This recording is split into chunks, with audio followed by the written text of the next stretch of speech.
रुक्मिणी, आप बताइए आपको कैसे निद्रा आई?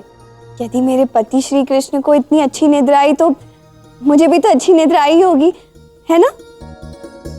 इसका तात्पर्य है कि कल रात्रि में आपको अत्यंत गहरी निद्रा आई थी, क्यों?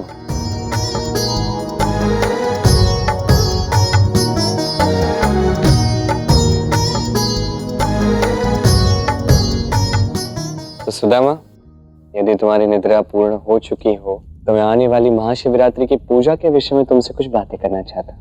अवश्य मित्र। अच्छा,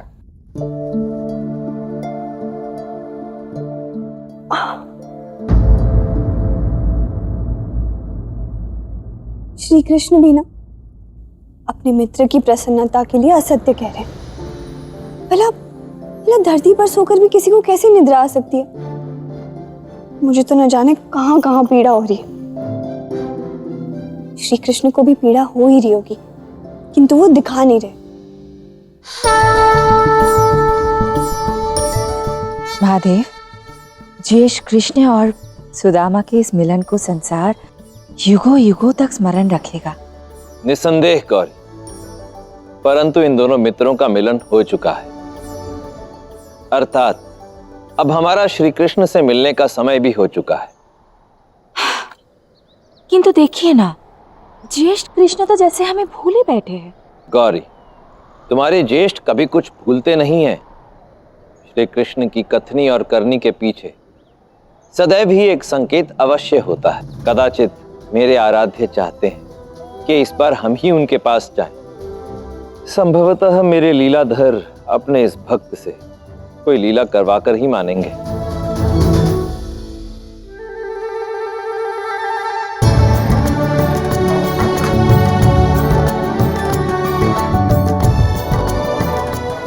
सच कहा ना, भोजन देखने में इतना सुंदर है तो स्वाद में कितना अद्भुत होगा।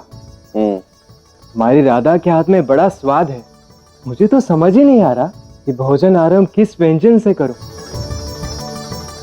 अब नहीं रुक्मिणी, रुकिए, क्षमा कीजिए, मैं भोजन नहीं कर पाऊंगा। आप सच में कुछ नहीं खाएंगे? मैं खा ही नहीं सकता, मुझे भूख ही नहीं है, मेरा पेट भर चुका है।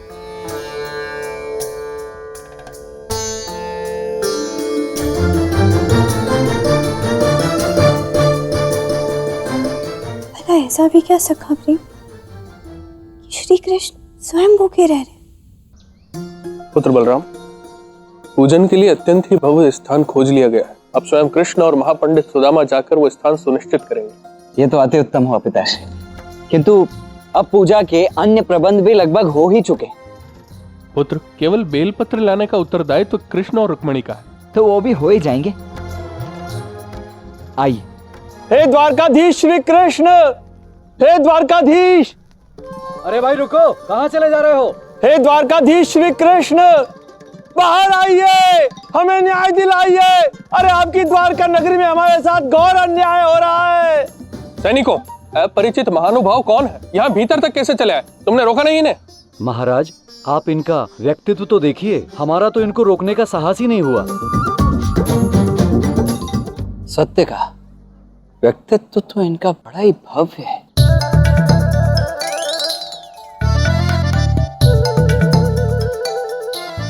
वैसे आप हैं कौन? मैं भोलेनाथ और ये मेरी प्राण प्यारी अर्थात मेरी पत्नी उमा। अब बताइए, आप लोग इस प्रकार चीख क्यों रहे थे? जिस द्वारका नगरी की दिव्यता, भव्यता, संपन्नता की कथाएं सुनते हुए हम यहाँ तक आए थे, ऐसा प्रतीत होता है ये वो नगरी ही नहीं है। परंतु हमने तो सुना था कि द्वारका में कभी कोई अपराध होता ही नहीं है। यहाँ की पवन में तो सुख की शीतल लहर ऐसे हिचकोले खाती है। परंतु सब असत्य सुना था। हमारे साथ बहुत बड़ा अन्याय हुआ है, चोरी हुई है मेरे मूल्यवान सामान की। द्वारका में चोरी? हाँ। किंतु ये कैसे संभव है? ये किसने किया भोलेनाथ जी? मैं बताता हूँ। वो श्री कृष्ण का ही कोई मित्र है। क्या नाम है उसका? अरे प्राण प्यारी, क्या नाम है उसका? सुदामा, उसने किया है। सुदामा? सुदामा ने चोरी की है? हाँ। द्वारका में ऐसा अनर्थ पहली बार हुआ है, हमें इसकी जड़ तक पहुंचना ही होगा। उचित कहा आपने नाश। महानुभाव, आपके साथ हुए इस अनर्थ के लिए हमें क्षमा करें।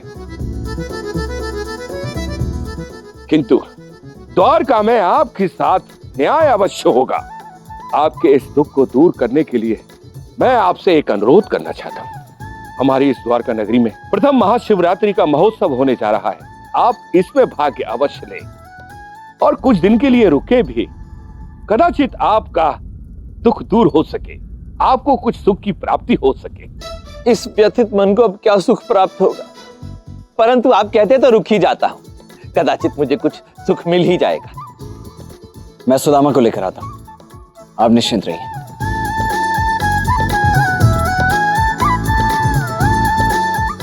महादेव, ये क्या है? मैंने तो सोचा था कि जेश ने केवल आपको प्रेम सिखाया है। जेश ने तो आपको इतना अच्छा अभिनय भी सिखा दिया। भक्त अपने आराध्य से नहीं सीखेगा तो फिर किससे सीखेगा? सुदामा, अब भोजन आरंभ कर लो।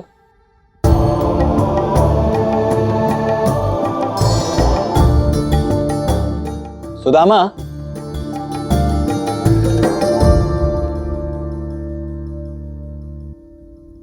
क्या हुआ दाऊ, आप इतने विचलित क्यों लग रहे हैं? तुमने चोरी की है सुदामा।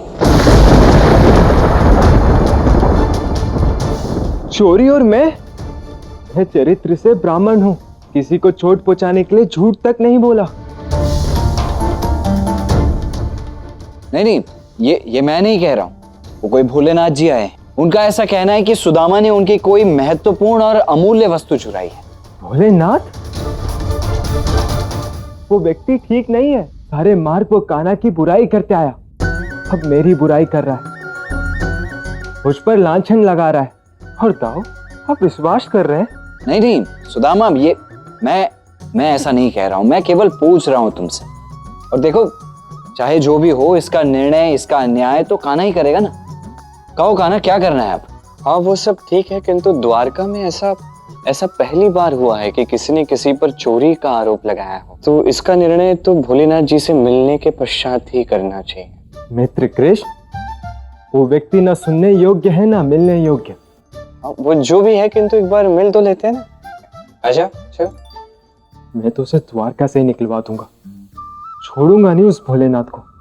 ये अभी तक सुदामा क्यों नहीं आया? आ जाएगा महाराज। वैसे महाराज, आप ये बताइए, ये जो आप महाशिवरात्रि का इतना बड़ा उत्सव आयोजित करने जा रहे हैं, उसके प्रबंध क्या क्या किए? जो भी आवश्यक था वो सब कर लिया गया है। अच्छा, और वैसे भी तुम देखना, अन्य राज्यों से भव्य होगा हमारी द्वारका नगरी में ये उत्सव। होना भी चाहिए, परंतु महाराज, ये सब निर्भर करता है आपके प्रबंधों पर।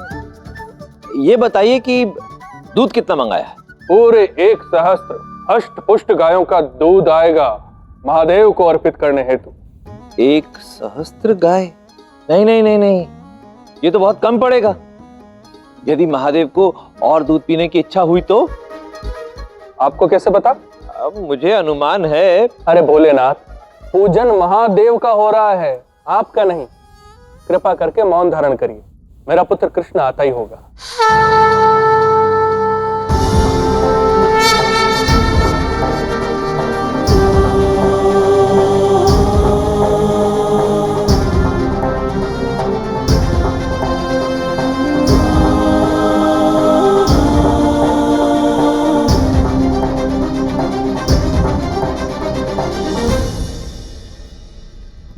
प्रणाम महादेव। प्रणाम श्री कृष्ण। प्रणाम बहन पार्वती। प्रणाम ज्येष्ठ। क्या बात है महादेव, आपने तो बड़ी नटखट लीला रच दी। मेरे मित्र को ही चोर घोषित कर दिया। कदाचित ये भी आप ही की इच्छा है, अन्यथा आप स्वयं हमें वन से ले आते। अब लीलाधर का भक्त हूं तो मेरा मन भी लीला करने का हो गया। अद्भुत। किंतु जब सुदामा ने कुछ चुराया ही नहीं, तो इस लीला से बाहर कैसे निकलेंगे? जब श्री कृष्ण साथ है तो निकल ही जाएंगे।